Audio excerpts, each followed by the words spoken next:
रहो दिल से ओमराजे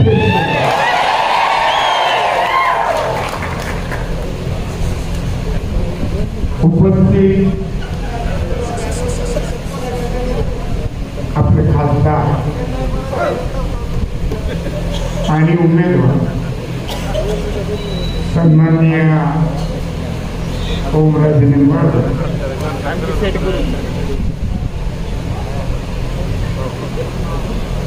कार्यक्रमाला उपस्थित असलेल्या सगळ्या माझ्या भगिनी, दोन दिवसाच्या निरोपावर आपापल्या खर्चानं आपापली वाहनं घेऊन या ठिकाणी उपस्थित असलेले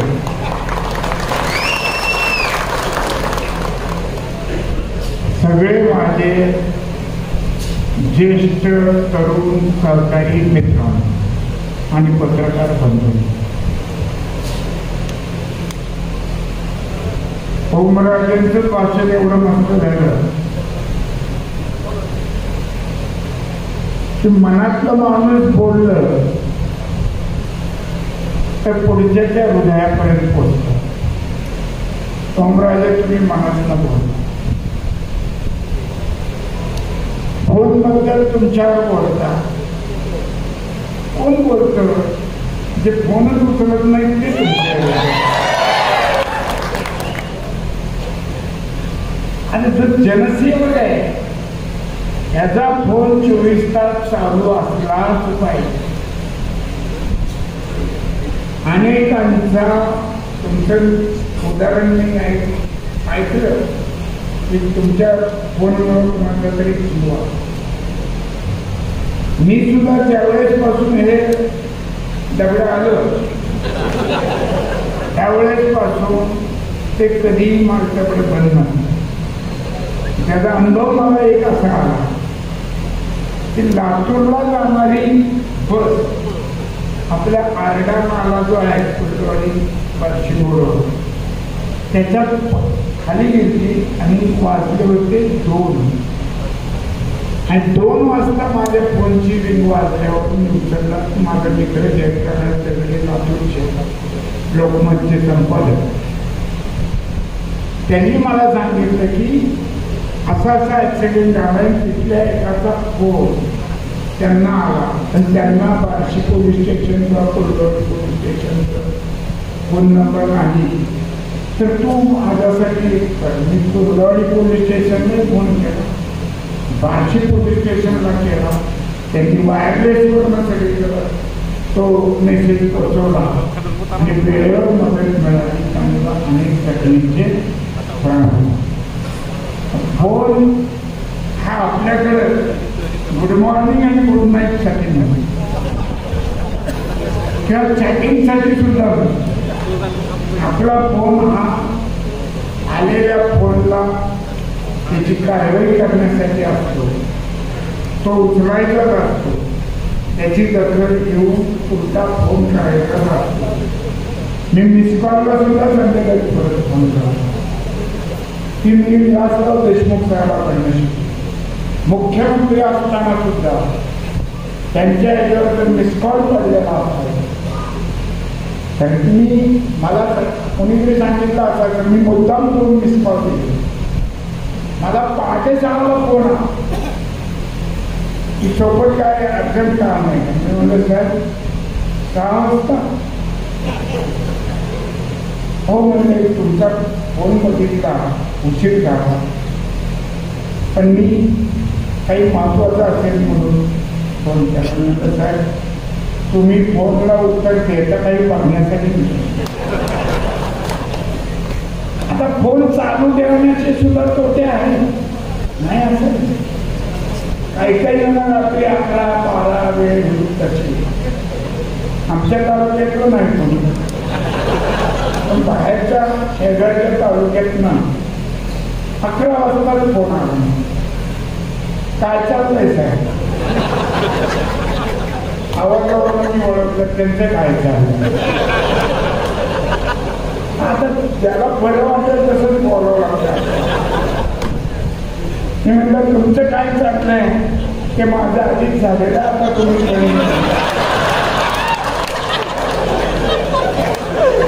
एकदम पुढच्या लागली वाहत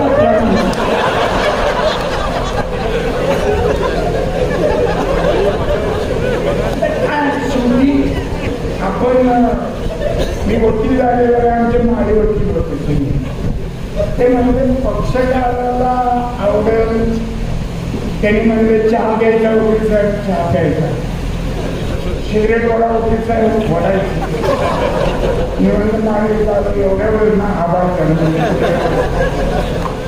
सिनियर झाल्यावर बघू म्हणजे हे आपलं काम आहे तुम्ही प्रामाणिकपणे ते करता माझा अनुभव आता तुम्ही सांगितलं अनेक चिन्ह झाले की मी बळजबरीनं नव्हती घेतली माझ्या गळ्यात मी काय धनुष्य बाण घेऊन खाली वर काय द्रौपदी स्वयंवराला नव्हतं त्यावर होतो 85ला मला उभारायला सांगितलं उभार मला असं वाटत नव्हतं की आपण निवडून आणि त्यावेळेच्या आय काँग्रेसला नुसता 82 व्हायला नव्हतं तेवढं जमतं त्या म्हणतात 25,000चा लीड होता आणि मला म्हणजे आता तुला उभारावं लागेल काय म्हणजे तो उभारा मनात वाटलं की आता आपण पडणार आहोत लढ म्हणलं की लढ बघतो लढलो लोकांनी संधी दिली 6 वेळा निवडून दिलं 2 वेळा पाडलं वाईट वाटून घ्यायचं ना अभिजी दम खा तुझी सूट माणूस आहे जमानच घ्यायचा पाडलं म्हणजे पडलो अरे ऐकले मध्ये मध्ये नको मला त्रास पण ते सुद्धा माझं काहीतरी चुकलं असल्याशिवाय ते झालेलं नाही हे मी म्हणून सांगितलं दुसऱ्याला मी ओळखलं एक शेफ मस्त सकाळी सकाळी वाचण्यात अनेक सहकार्यांच्या पाठीमागे मी ठामपणे मेजॉरिटी बरोबर नाही काही सोडून त्याच्यावर त्यांनी शेरचा गुलजारचाच होता कि मेरे पीठ में जितने खंजीर म्हणजे खंजीर उसकी मैंने गिनती की तो मुझे लगा वो उतने ही थे जितनों को मैंने गले लगाया था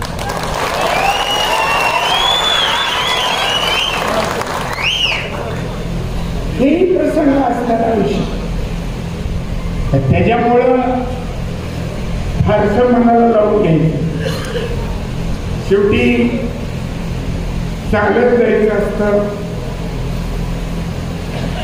बरोबर नाही आला नाही जे आहे त्यांचं भवितव्याची काळजी करत आपण पुढे गेलो म्हणजे तरुण पिढीसाठी पूर्वी तरुण असताना मी मोकार बोलायचो त्यावेळेस ते शोभून देतात आता मला तसं करता येत नाही कारण कोणावर बोलायला गेलं तर त्याच्याबरोबर मी पूर्वी काम केलेलंच कोणावर बोलावं आता माझ्या वेळेस 85ला निवडून आलेले आता फक्त भुजबळ साहेब आणि बाळासाहेब थोरात सिनियर पहिल्यांदा आम्ही तिघेही त्यावेळेसचे आता ते दोघं आहेत विधानसभेतली नाही त्यामुळे सिनियरिटीप्रमाणे मला आता वाटावं आणि मी तुमच्या ह्या सगळ्यांचा अनुभव घेत होतो लोकसभा लागणार म्हटल्यावर अनेक जण मला फोन करायचे आपुलकी असल्याशिवाय कोण करतो काय करायचं साहेब कशाचं काय आणि लोकसभेत म्हणजे ठरू तरी घ्या उमेदवार नाही एक ठरलंय मी म्हणलं तुमचं काय म्हणलं? नाही ते चांगलं आहे. मला कामाला मला मतदान असं वाटतं की माझं मत काढून घेतो काय शिकवलं. म्हणून मी म्हटलं लोकांच्या मनात काय हे सुद्धा आपल्याला कळलं. आणि कळताना जो फोन करतो तो लोकांमधला असतो, पुणे मुंबईचा नसतो. मग त्यांनी सांगितलं मला आणि मी बऱ्याच जणांना आता आमच्या मनोज आप्पाकडे द्यावा येतो, ज्यांकडे आहेत बसले पांढरे भाऊ काळे आले बरेच वेगळी मंडळ आहे. असं बसल्यावर कळतं की बाबा काय लोकांच्या म्हणून. आणि तुम्ही म्हणलं तसं ग्रामीण भाग असो, तालुक्याची बाजारपेठ म्हणजे ही ग्रामीण भागातल्या उत्पन्नावर अवलंबून आहे. शेतकऱ्याच्या घरात लक्ष्मी आली धान्य विक्रीच्या रूपानं, तर तालुकाच्या बाजारपेठेत लक्ष्मीचा भाव. 15-15 दिवस व्यापारी गिराईकाची वाट बघते अशी परिस्थिती आहे. ज्याच्यात जो गिराईक म्हणून येणार आहे त्याच्याच पात्रात काही नाही तर त्याने घ्यावं. ही एवढी वाईट अवस्था ही नुसती अर्थकारणाची नाही तर राजकारणाची सुद्धा झाली. हा कोणाचा पायपोस कुणाच्या पायात नाही, कुणा मागं जावं कळणं गेलं. म्हणून म्हणलं आपण ज्याला पिंडा न लावता नुसतं बोलवावं सगळ्या आणि मग तुम्हाला बोलवावं. आणि यांच्या मनात काय आहे मला माहिती आहे, माझ्या बी मनात काय आहे ते सगळ्यांना.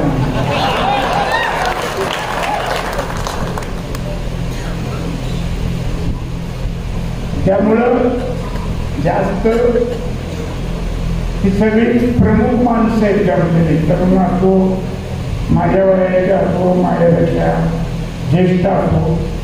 फारसा तर ज्येष्ठ थोडी माणसं राहिलेली माझ्यापेक्षा.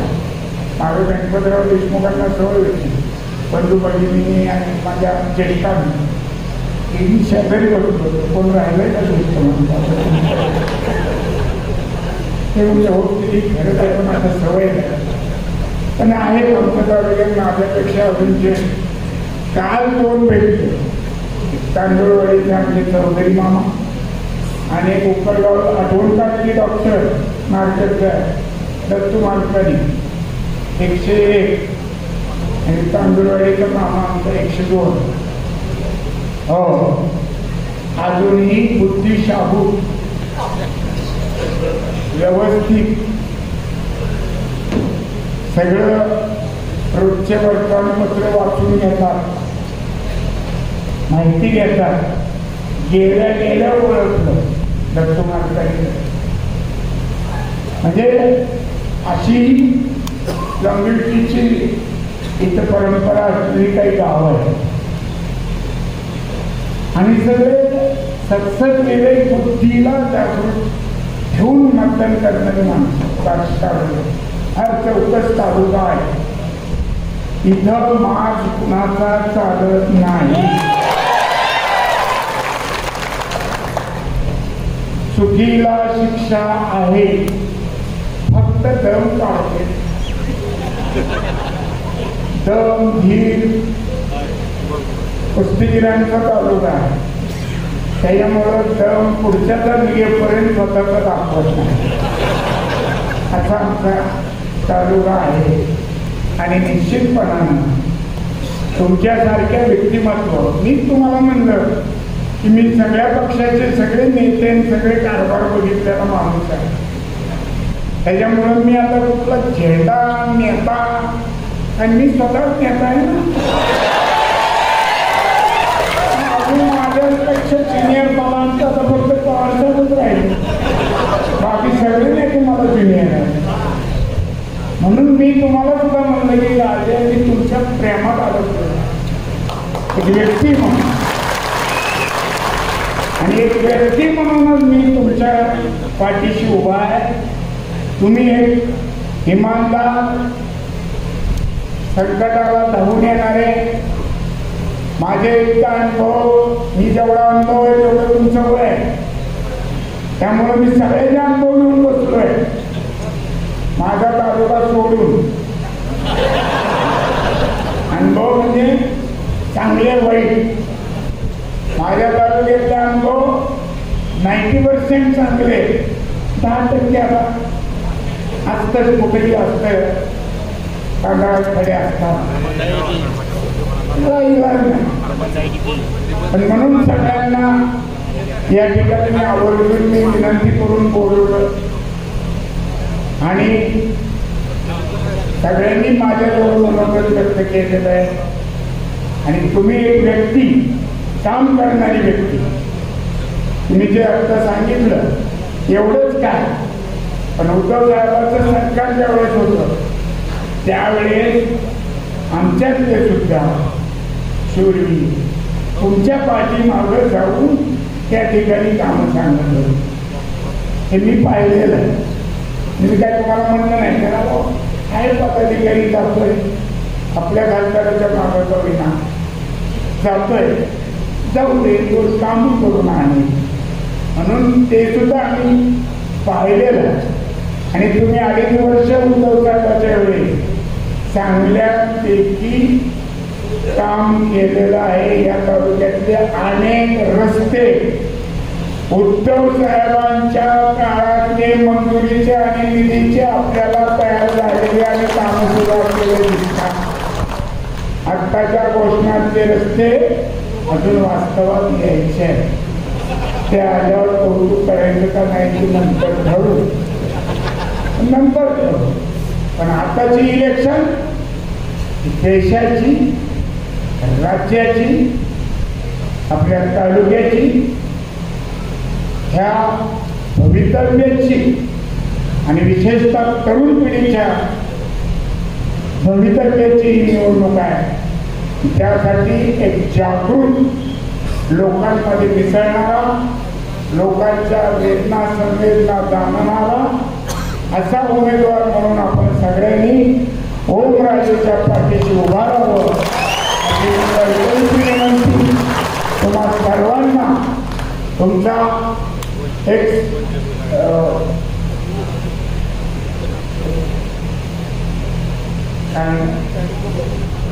कुटुंब प्रमुख, खरं तर मोठा प्रकार आहे कुटुंब प्रमुख. आणि तुम्ही म्हणले राहिले की मी 24 तास वगैरे, तर ते सुद्धा मी भोगलंय. इतकंही या वयात नको, घराकडे पण लक्ष असलं पाहिजे हेही सांगतो.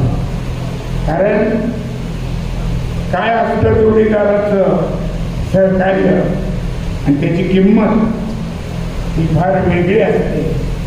तुम्ही नशिबानं एक चांगली जोडीदारी तुम्हाला मिळाली आहे. त्या स्वतः जागोजागी फिरतायत, वागण्यात नम्रता आहे आणि तुम्हाला हे यश मिळो असे मी भगवत चरणी आणि संतनात प्रार्थना करतो आणि आम्ही 2 शब्द संपवतो. जय हिंद.